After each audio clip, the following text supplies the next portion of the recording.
Bismillahirrahmanirrahim. Alhamdulillahi Rabbil Alamin. Wassalatu wassalamu ala Rasulillah. Wa ba'd. First time dito mag-umrah? Marami? Mga first timer? Mashallah. O, pati dito. Okay. So, alhamdulillah. At ngayon ay nasa paglalakbay muna tayo. So, bago tayo magsimula sa ating lecture, so iba pa rin na manatili tayo sa pangangalaga ng Allah Subhanahu wa Ta'ala sa anumang... Okay, so balikan natin. So, bago tayo magsimula, sabi ko sa ating lecture, kailangan muna natin magdua. Huwag niyong kalimutan mga kapatid, sa tuwing tayo ay naglalakbay para malayo tayo sa mga disgrasya, mga aksidente, siyempre hindi natin maiwasan yung mga bagay na yan. Pero walang taong mangarap na mangyari sa kanya yon. Pero iba pa rin pag tayo ay magdua at manalangin upang mapangalagaan tayo ng Allah Subhanahu wa Ta'ala sa ating paglalakbay. So bago tayo magsimula sa lecture, so sundin nyo muna yung bibigkasin ko na dua sa paglalakbay para mapangalagaan ang ating paglalakbay hanggang sa pagpunta natin sa Makkah, hanggang sa pagbalik natin sa pinanggalingan natin, ay manatili ang pangangalaga sa atin ng Allah Subhanahu wa Ta'ala. So sundin nyo muna ako. Ito po yung dua sa paglalakbay. Allahu Akbar, Allahu Akbar, Subhanalladhi sakhkhara lana hadha wa ma kunna lahu muqrinin wa inna ila rabbina lamunqalibun. Allahumma inna nas'aluka fi safarina hadha albirra wattaqwa wa minal amal ma tarda. Allahumma hawwin alayna safarana hadha watwi anna bu'dah. Allahumma anta as-sahibu fi as-safar wal khalifatu fil ahl. Okay, so alhamdulillah, yun po yung dua sa paglalakbay. Ngayon, alam nyo ang umrah sa buwan ng Ramadan, ang gantimpala nito ay hindi katulad ng gantimpala ng umrah sa labas ng Ramadan.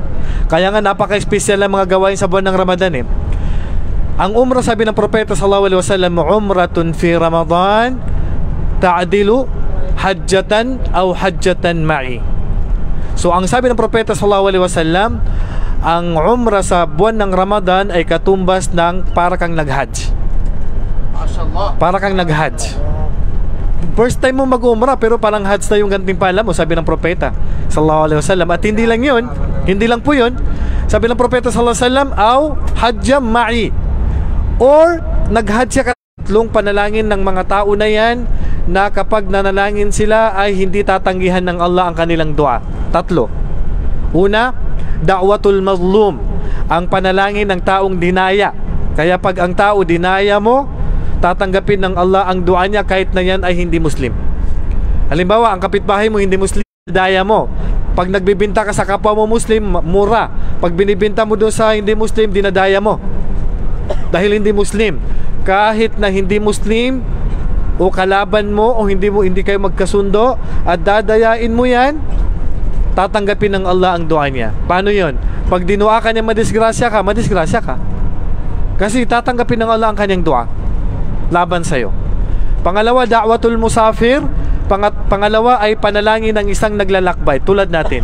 Kaya i-grab natin ang oportunidad na habang tayo ay naglalakbay, natugunin ng Allah ang dua natin. Kaya wag natin sayangin. Kasi hindi kasi mahirap ang maglakbay. Kasi ang paglalakbay, kita'atun minal adab. Ito ay kapiraso ng parusa ng Allah Subhanahu wa Ta'ala. Ito paglalakbay kasi wala kang tulog, hirap kumain, hirap uminom, hirap humiga. Kaya hirap ang paglalakbay. Kaya naman mahirap ang paglalakbay. Kaya tinawag na adab kasi mahirap para sa atin. Pangatlo na tinutugon ng Allah Subhanahu wa Ta'ala ang kanilang dua ay da'watul walid liwaladihi, ang panalangin ng magulang sa kanyang anak.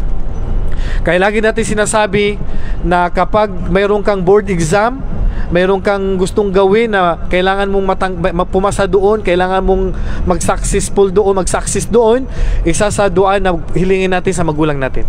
Punta ka sa nanay mo, punta ka sa tatay mo, sabi mo, tay, nay, isama niyo po ako sa dua niyo na makapasa ako sa board exam. Nay, tay, iduan niyo po ako na makapasa ako sa exam. Nakuha ninyo? Okay. Ngayon, sa mga first time mag-umrah, may mga bagay na dapat ninyong iwasan. Sa mga first time mag-umrah, may mga bagay na dapat nating iwasan. At inshallah, sa mamaya, kung mag-lecture din study, inshallah, mabanggitin ulit to bilang paalala mamaya. Ngayon, sa mga first time mag-umrah, tandaan natin, may mga bagay na dapat nating gawin at may mga bagay na dapat nating iwasan sa pagsasagawa ng umrah. Sa pagsasagawa ng umrah, unang-una, ngayon, ganito po yung suot natin. Kahit ano pong suot natin, walang problema. Hindi pa tayo nakarating sa miqat. Ano yung miqat? Ito po yung himpilan. Ito po yung lugar kung saan magsisimula po ang intensyon na magsasagawa ka na ng umrah or magsasagawa ka ng hajj. At taga Riyadh ay dyan banda sa Taif, sa As-Sail Al-Kabir o sa Al-Hada. Dyan sa dalawa na yan. Sa mga taga Madina, sa Dhul Hulayfa. Sa mga taga Jeddah, dyan sa Jeddah mismo ang kanilang miqat. Hindi na sila pupunta pa sa ibang lugar, doon na sila sa bahay nila magmimiqat. Ano ang gagawin natin sa miqat? Ang gagawin natin mga kapatid, pagdating natin sa Taif, sa miqat, itong mga suot natin, tatanggalin natin lahat, pati ang brief. Walang matitira. Wala tayong ititira. Ano man ang isinukat na suot. Okay, so pag naisuot na natin yung puti, bibili natin yung sa okay. Okay. So pag naisuot natin yung puti, anong bibigkasin natin? Pag start na labay ka, umrah. Okay. May mga bagay na bawal na sa atin. Pag naisuot na natin yung puti at nakapag-intensyon na tayo ng umrah sa miqat, may mga bawal na po sa atin. Bawal nang magputol ng buhok sa anumang parte ng katawan. Bawal magbunot. Bawal magputol ng kuko. Bawal magsombrero. Bawal magtakip sa ulo. Okay? Bawal magpabango. Bawal magpabango. Bawal lahat ng suot natin tatanggalin natin, pati brief. Bawal din magsapatos. Bawal magmedyas. Sunglass, walang problema ang sunglass. Walang problema ang payong. Walang problema dyan. Okay? Sapatos, bawal. Kailangan tsinelas ang gagamitin natin, ha? Yan yung mga bawal. Bawal din kung may plano kang mag-asawa ngayon, bawal online kasal. Pag nakapag-ihram ka na, bawal na yun. Bawal din makipag-engage. Pamaginda nun, may panalangguni. Okay? Habang ikaw ay nagsasagawa ng umrah, bawal yan. Siyempre, dagdag ito sa babae. Ang babae, bawal sa kanya magnikap. Bawal magwantis. Yun lang naman ang bawal sa kanila. So, yun yung mga bagay na iiwasan natin. Okay? So, pag akyat natin, ang sunnah, mayroong dua na talbiya, bibigkasin natin yun pagbalik natin sa bus. Kasi ang propeta sallallahu alaihi wasallam, nagtatalbiya siya pagsakay niya ng kanyang kamilyo. Labbaik Allahumma labbaik. May mga kopya kayo dyan. Labbaik la sharika laka labbaik innal hamda wan ni'mata laka wal mulk la sharika lak. So continuing bibigkasin natin ito ng individual, hindi po grupo. Kanya-kanya po natin bibigkasin ito. At tuloy-tuloy natin ito bibigkasin ayon sa pananaw ng ibang mga ulama hanggat hindi natin nakikita yung Kaaba. Pag nakita natin yung Kaaba, stop na. Ang pananaw ng ilan sa mga ulama, sabi nila hanggat hindi mo nahahalikan yung Blackstone o hindi ka nakapagsisimulang magtawaf, kasi doon tayo mag-start magtawaf sa Blackstone. Take note, pag nakapag-intensyon ka ng umrah, bawal nang umatras. Sabi ng Allah, wa atimul hajja wal umrata lillah. Kumplituhin ninyo, sabi ng Allah, ang hajj at umrah para sa Allah. Ibig sabihin, pag nakapag-intensyon ka na ng umrah, na bawal nang umatras pag nandun ka na. Bawal na. Halimbawa, Ustad, pwede ba ako magpaalam, Ustad? Punta mo na ako ng Jeddah, mamaya na ako Hindi pwede na i-atras mo ang umrah mo. Kailangan itutuloy natin ang umrah pag nakapasok ka na. Bawal nang umatras. Naintindihan? Ngayon, paano kung nagputol ka ng kuko? May mga violation ka dito sa binanggit natin. Bawal din mangaso. Siyempre hindi natin maisip yun. Mangaso, yung manghuli ka ng mga hayop na, halimbawa yung mga usa, mga hayop na may ilap na nakakain, bawal hulihin yun sa sa ano, sa haram bilang nagsasagawa po ng umrah. Okay, pag mayroon kang violation dito sa mga nabanggit ko, ano ang fidya? Fa fidyatun min siyamin aw sadaqatin aw nusuk. Kailangan mo magfidya, kailangan mo ng piyansa para mabura ang kasalanan mo. Kailangan mong mag-fasting ng 3 araw. Mag-fasting ka ng puwasa ka ng 3 araw. Aw sadaqatin, at magpapakain ka ng 6 na miskin. Bawat miskin 1.5 kilo ng bigas, so pakainin mo yung 6 na miskin, busugin mo sila.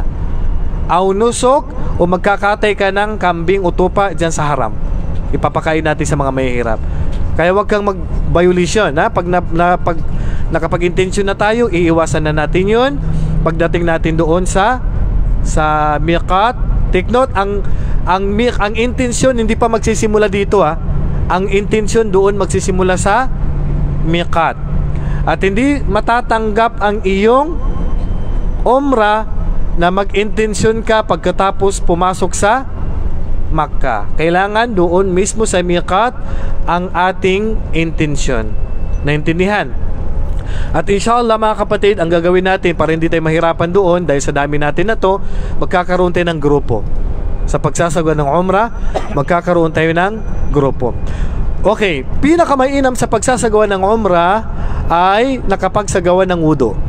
Nakapagsagawa ng wudu. Okay? Pero nagkaroon ng opinion siyempre ang mga scholar natin kung kondisyon ba ng tawaf ang wudu. Kasi ang pananaw ng karamihan sa ulama, kondisyon. May mga pagkakataon kasi na masisira yung wudu mo habang nagtatawaf. Kaya kung nasira at alam mong napaka-crowded at hirap nang lumabas upang ulitin ang wudu, ituloy mo na lang. Ituloy mo na lang ang tawaf. Kaya pagdating natin doon, siyempre maglalakbay na tayo, di ba? Papunta na doon sa Makkah. Ngayon, pinakamainam na kapag wudu tayo, pagdating natin sa Makkah, unang-unang pupuntahan natin yung black stone. Yung black stone, yung itim na bato. At ang sunnah, hahalikan natin yun. Ang sunnah, hahalikan natin yun. Doon tayo mag-start, mag-tawaf. Yung Kaaba sa kaliwa natin. Ngayon, kung hindi natin kayang halikan dahil crowded, makikipagsiksikan, makikipag-agawan, na iwasan natin. Kasi masasaktan yung ibang tao dahil gusto mong makahalik. Na hindi naman obligado yon. Kaya ang sunnah, kung alam mong makakasakit ka, iwanan na lang natin yung sunnah na paghalik. Kaya pwede pa naman, itaas mo na lang kamay mo, sabihin mong Bismillahi Allahu Akbar, start ka doon. Then, start tayo ng tawaf, pwede kang magsalita doon, at ang pinakamaina, magdua. Pwede magsalita doon, wag lang magmarites doon sa pagtatawaf, ha? Pwede magsalita. At ang pinakamainam, siyempre, maiwasan yung pagmamarites, paglibak sa kapwa. At ang pinakamainam is pagbabasa ng Quran, pagdudua, pagdidikir, pag-alala sa Allah subhanahu wa ta'ala. So yun yung gagawin natin. Okay? So sa pagsasagawa natin doon, habang tayo ay nagsasagawa ng tawaf, mayroong dua sa pagitan ng Hajar al-Aswad, yung black stone, at saka yung Ruknul Yamani. Mayroong dua na pangkalahatan, yung Rabbana, Allahumma Rabbana atina fid dunya hasana wa fil akhirati hasana wa qina adhaban nar. Yan ang dua sa pagitan ng Ruknul Yamani, yung parang doon hanggang sa doon sa pagitan ng black stone. Okay, hangga't hindi natin mabalikan yung Blackstone. So pag nakabalik ka sa Blackstone, isa na doon, isa na. So haligi ng 3 lang kasi ang haligi ng Hajj, ay ng Umrah. Pag nagawa mo itong 3, tanggap na ang Umrah mo. Unang haligi niya, yung ihram. Pagdating mo sa miqat, yung intensyon, yun yung haligi. Yung pagsusuot ng puti, yun yung pagsusuot, wajib yun. Hindi yun haligi. Kasi kung nag-umrah ka na, nakasuot ka ng ganito, matatanggap pa rin ang umrah mo. Pero, anong nalabag mo? Anong babayaran mo? Nagsuot ka ng tinahi. Diba? Kasi sabi ko, bawal magsuot ng tinahi. Kaya magkakaroon ka ng fidya. Magkakaroon ka ng fidya. So, pwede ka pa rin mag-umrah. Pero pag hindi ka nag-intensyon, hindi tanggap ang umrah. Pangalawang haligi, yung pagsasagawa ng tawaf na 7 beses. 7 beses ang pagsasagawa ng tawaf. Pangatlong haligi, yung sa'i. Pagdating natin sa pagkatapos natin magtawaf, ang sunnah, magsala tayo ng dalawang raka'a doon sa may Maqamu Ibrahim. doon sa bakas ng paa niya. Kung kaya natin na. Kung hindi natin kaya, wag nang magsagawa doon. Hanap na lang tayo ng bakanting lugar. Kasi mababangga ka ng tao, doon ka pupulutin sa kabila. Kasi daanan nila yon. Okay? Pagkatapos natin doon, pupunta tayo sa Safa wal Marwa. At every akyat natin sa Safa, magdudua tayo, haharap sa Qibla. And then mayroon doon sa paglalakad natin, mayroon doon puting berdeng ilaw. Doon medyo tatakbo ka doon. Medyo bibilisan natin doon ang lakad natin. Okay? Kasi ganun po yung ginawa sa panahon ng propeta sallallahu alaihi wasallam. Then pagdating mo sa Marwa, akyat ka naman doon sa taas at magduduan na naman tayo. So ganyan po yung routine ng ginagawa natin. 7 beses yun. Start sa Safa. Pagdating mo sa Marwa, isa na. Pagbalik mo sa Safa, pangalawa na. Pagdating mo sa Marwa, 3 na. Hanggat matatapos tayo sa Marwa, doon tayo matatapos sa Marwa. Pagkatapos natin mag-sa'i, ang tawag doon ay sa'i, yung pagganyan. Ang tawag sa iikot ay tawaf. Ang pagganyan ay sa'i. Okay. Sa dalawa na yan, sa sa'i, hindi talaga kondisyon na kapag udo ka. Kahit nakautot ka dyan, walang problema. Kung magtatawap tayo na tayo ay hindi fasting, pagkatapos natin magtawap, ang mainam, iinom tayo ng tubig ng Zamzam. Iinom tayo ng tubig ng Zamzam. Ang tubig ng Zamzam ay gamot sa lahat ng sakit. Kaya magdua ka, magtabarruk tayo, hiling tayo sa Allah na iinom tayo sa tubig na yun na anumang nararamdaman natin ay mawala na. Inshallah. Pagdating natin doon, mag-intensyon ka na ya Allah, ang nararamdaman kong ganito. Kung hindi ka tinatayuan, ya Allah, sana tumayo na. Ya Allah, kung masakit ang katawan mo, ya Allah, sana mawala na. Lahat idua mo na doon pa sa pag-inom mo sa tubig ng Zamzam. Kasi ang tubig ng Zamzam ang nag-iisang tubig sa mundo na gamot. Huwag kayong maniwala na may ibang gamot na mga holy water. Sa mga Christian, may mga holy water sila. Hindi po totoo yun. Ang holy water o tubig lang na may baraka ay ang tubig ng Zamzam lang. Yan lang nag-iisang tubig sa mundo na may baraka at mayroong gamot. Pagkatapos natin sa Safa wal Marwa, ano pang susunod? Siyempre, mananatili pang nakasuot na ihram. Bawal pa lahat. Bawal magpabango, bawal magputol ng kuko, bawal magsombrero.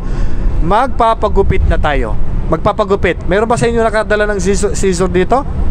Meron, mashallah, maganda. Okay. Ang pinakamainam, uubusin ang buhok.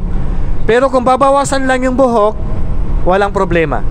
Kung babawasan lang yung buhok, yung taksir, walang problema. At ang pinakamainam ay uubusin ang buhok, lalo na sa mga first timer. Maliban lang may mga plano pang mag-umrah ulit, pwede silang magbawas din sa sunod sa kanila kalbuhin ang kanilang buhok. Pag nagawa mo na lahat ito, nakapagtawaf ka na, nakapagsa'i ka na, nakapagpagupit ka na, alhamdulillah. Kung kasama mo si misis mo, pwede mo nang galawin. Dagdag pala dito, kasi hindi ko na nabanggit pala yung misis. Kasi kung kasama mo misis mo, bawal din makipagtalik sa asawa habang ikaw ay naka-ihram. Kung bawal mag-asawa, mas lalong bawal galawin ng misis. Okay? So, mga romansa, bawal din sa mga cellphone. Ramadan plus Umrah ka. Okay? Kaya patapusin mo ang Umrah, then saka na yung mga sweetie. Yun. Pagkatapos doon, pwede na lahat. Pwede ka na magpalit ng damit, pwede ka na magsombrero, pwede ka na magpabango, pwede na lahat kasi tapos na ang ating Umrah. Okay? At siyempre, malaki ang gantimpala noon para kang nagsagawa ng Hajj. Okay, so ngayon mga kapatid, sabi ko nga, dagdag natin na kaalaman dito. Ano ba ang pinakamainam sa naglalakbay? Ang mag-fasting o kakain? Ang pananaw ng karamihan sa ulama na sinang-ayunan ni Sheikh Al-Uthaymin, ang mag-fasting ang pinaka-mainam. Yun ang sabi nila. Pero si Sheikh bin Baz, Sheikhul Islam Ibn Taymiyyah at sa Hanabila, ang pinakamainam ay magkain. Yun ang pinakamainam. Ganun pa man, ito ay opinion ng mga ulama. Siyempre, minsan gusto natin, ayaw natin magkautang, di ba? Ayaw natin magkautang, babayaran natin after Ramadan. Kaya sabi natin, kaya naman natin, maluwag naman yung paglalakbay ngayon, naka-bus, naka-aircon. So, hindi na tayo mag-iftar. So, magpa-fasting na lang tayo. Okay? So, ngayon, tayo naglalakbay, mayroong mga bagay na pinadali sa atin. Pwede kang magsagawa ng zuhur at asar na pinagsasabay ang dalawa. Yung hindi nakapagsala ng asar, pwede pa kayo magsala hanggat hindi pa papasok ang Maghrib. Hanggang hindi pa papasok ang Maghrib. Mayroong dalawang option ang biyahero na katulad natin. Dalawang option. Pwede kang magsala ng Jam'ut Taqdim. Ano yung Jam'ut Taqdim? Pagdating ng duhur, magsala ka na agad ng duhur. Then, after ng salam, isusunod mo ang asar. Ang tawag dyan ay Jam'ut Taqdim. Maaga mong pinagsama ang dalawang sala sa araw. Okay? Ano pang karagdagan doon? Yung 4 na raka'a, pwede mo na lang gawing 2. Naintindihan?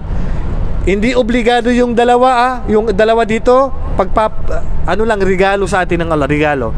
Yung lahat ng sala na 4, pwede mong gawing 2. Ang hindi lang pwedeng gawing 2, lahat ng sala na maliban sa 4. Ano yun? Maghrib at Fajr. Yan lang ang hindi mo pwedeng bawasan. 4 lang ang pwede mong bawasan. Okay. Minsan, habang ikaw ay naglalakbay, tinatamad kang magsala sa duhur na isunod mo ang asar. Meron ka pang pangalawang option. Pwede mong gawin ang Jam'ut Ta'khir. Anong Jam'ut Ta'khir? Doon ka na magsala sa asar. Wala kang kasalanan. Yan ay pinahihintulutan lang sa biyahero. Sa biyahero lang. Kasi kung hindi ka biyahero, hindi pwede magsala ka ng duhur sa asar. Kasalanan yon. Pero kung biyahero ka, pwede kang magsala ng duhur sa oras na po ng asar. Halimbawa, habang naglalakbay tayo, hindi ka pa nagsala ng duhur. So sabi mo, magsala na ako ng duhur sa oras na po ng asar. Magsala ka pero duhur pa rin unahin mo. Duhur 2 raka'a. Then magsalam. Assalamualaikum warahmatullah. Ang tanong, Ustad, mag-iiqama ba? Mag-iiqama ba? Yes.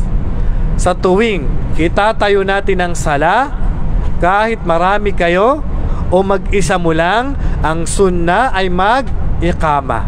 Siyempre, Allahu Akbar, Allahu Akbar, la ilaha illallah, sallallahu Muhammad Rasulullah, hanggang dulo, then itayo ang duhur. 2 raka'a, din salam, then iqama ulit, Allahu Akbar, Allahu Akbar, then itayo ang asar. Pagdating sa gabi, may 2 option tayo. Magsala tayo agad ng Maghrib o hindi muna, nasa atin yon. Then isunod natin ang Isya na 2 raka'a na lang. Okay, dagdag kaalaman. Paano kung ang imam ay hindi biyahero? Kailangan alam niyang batas nito. Kasi minsan titigil tayo, magsasala tayo, di ba? Kasi titigil tayo sa isang masjid, tama? Kapag ang imam ay galing sa atin, ang sala natin, yung 4, 2 na lang. Naintindihan?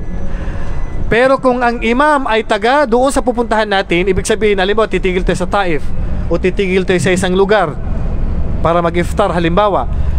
Kung ang imam ay galing sa kanila, doon sa lugar na pupuntahan natin, kukumplito tayo ng sala. Yung sala lang yun. Halimbawa, ang sala ng imam ay duhur. Ilan ang sala ng imam kung ganun? 4. Kahit na naabutan mo 2 lang kasi late ka, magdadagdag ka ng 2. Kasi ang imam ay hindi sa atin.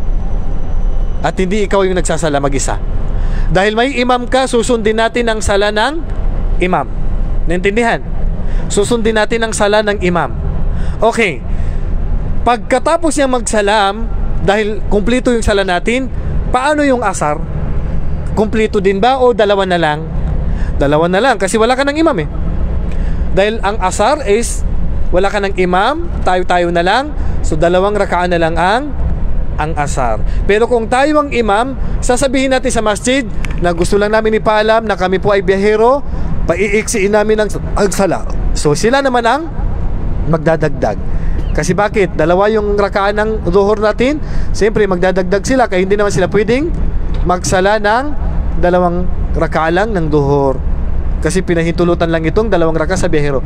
Alam nyo po, dagdag kaalaman, ang original ng sala natin tagda 2 raka'a. Ang propeta sallallahu alaihi wasallam nung nasa Makkah pa siya at hindi pa nakapunta sa Madina, alam nyo ba ang bilang ng sala?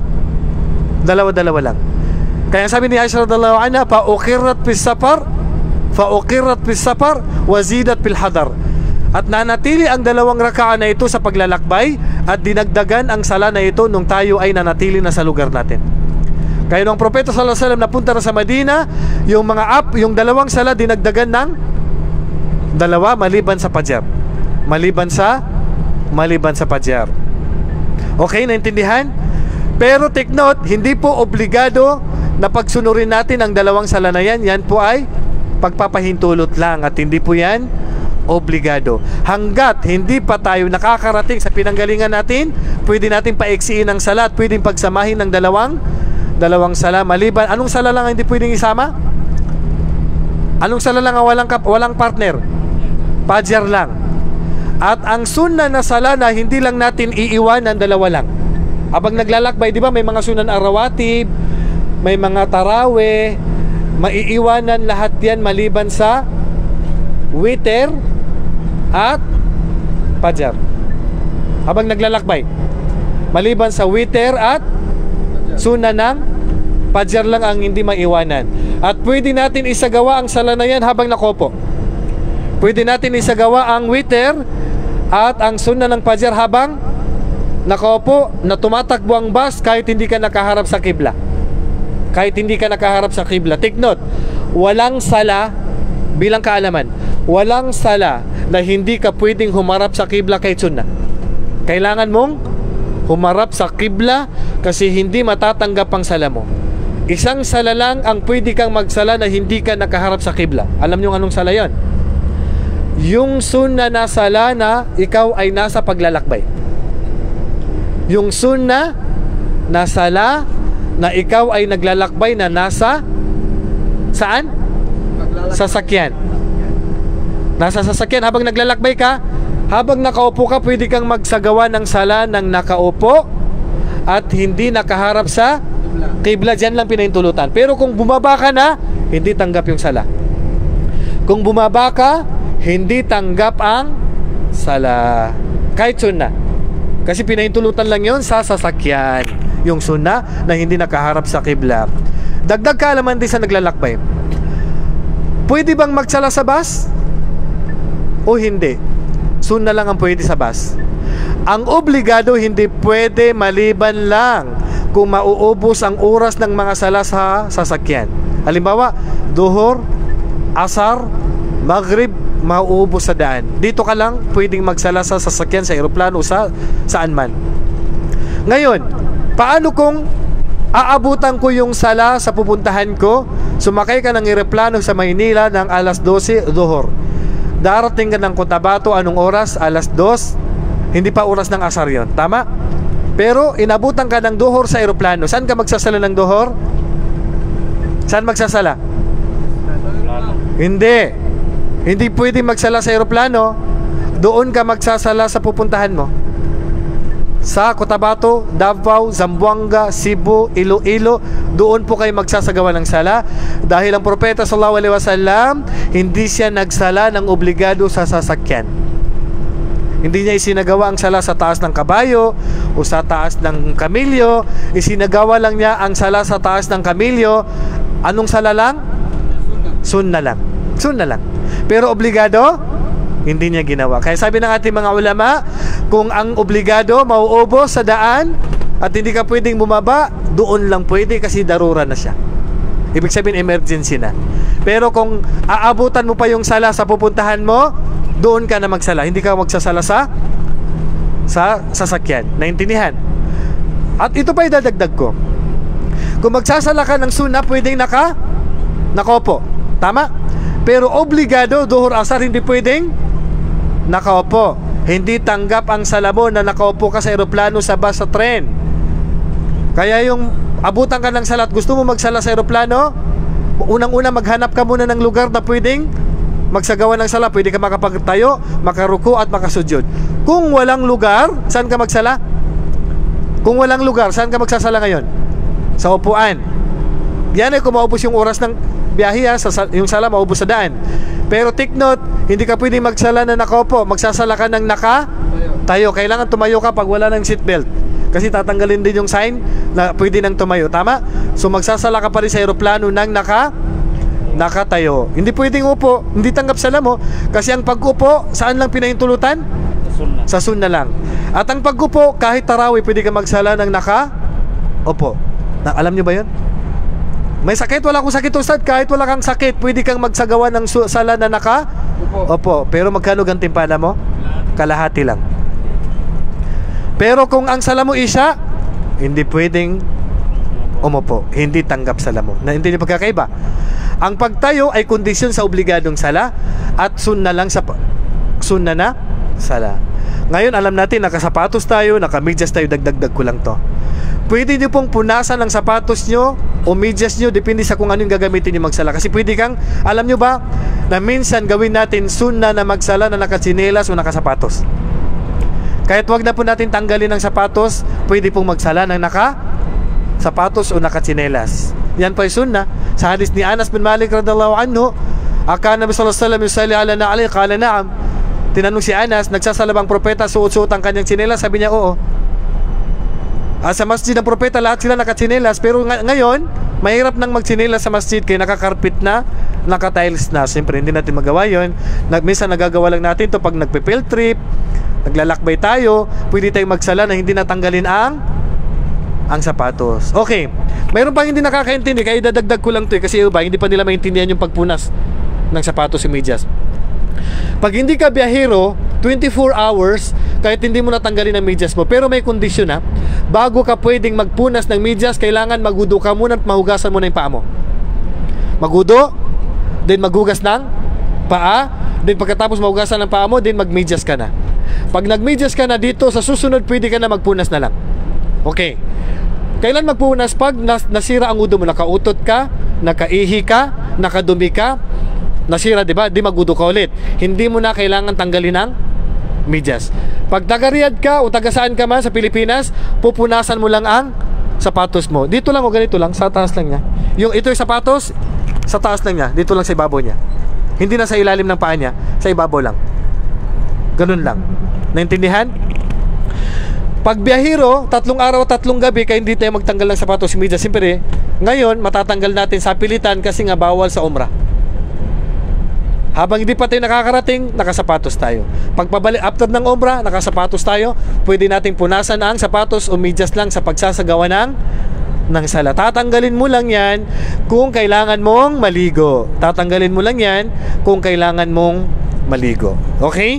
So siguro hindi ko na po masyadong patatagalin at isala, mariremind na lang kayo mamaya pagdating natin siguro sa miqat o mga dagdag na kaalaman at inshallah subhanahu wa ta'ala siguro titigil tayo mamaya para isagawa yung iftar kasi paglubog ng araw kakain na tayo at magsasagawa tayo ng maghrib at saka ng isya, pero hindi na tayo magtarawih. Hindi na tayo magtarawih kasi katulad ng sinabi ko, lahat ng sunna iniiwanan ng propeta maliban lang sa dalawang sala lang, sunna ng Fajar at Witr lang. Okay, kung sakali may katanungan, pwede na pong magtanong. Mayroon bang gusto magtanong? Meron ba? O ano? Na mga kapatid, meron ba kayong dito oy, dito may tanong, sige. Sige, kunin mo ito para marinig ka. Yung sa pagtawap po, Ustad, sa mga nagwuwudo ka, di ba magtatawap? Pagkatapos po, yun, nasisira yung wudo mo, tapos naabutan ka ng sala ng duhur, magwuwudo pa ba o hindi na? Okay, siyempre nakawudo ka nung nagtawaf ka, tama. Ngayon nasira yung wudo mo. Walang problemang ituloy ang tawaf. Pero inabutan ka ng oras ng sala habang nandun ka sa loob ng haram. Duhur man o asar man, kailangan mong magudo. Kasi ang wudo, walang scholar ang nagsabi na hindi kondisyon ang wudo. Ang wudo ay kondisyon sa sala. So hindi matatanggap ang sala mo kung hindi ka nagudo. Pwede tayo magudo kasi may tubig na ng Zamzam doon. May tubig ng Zamzam. So kailangan magudo. Kaya pag nagsala ka na nakalimutan mong magudo at naalala mo na hindi ka nakapagudo after ng sala, invalid ang sala. Uulit kang magudo ka din, ulitin mo ang sala. Malinaw? Wallahu a'lam. Meron pa bang tanong? Sa mga first time mag-umrah, sa mga natalaki natin sa pagsasagawa ng fasting, may mga tanong ba kayo? Sa likod, may tanong?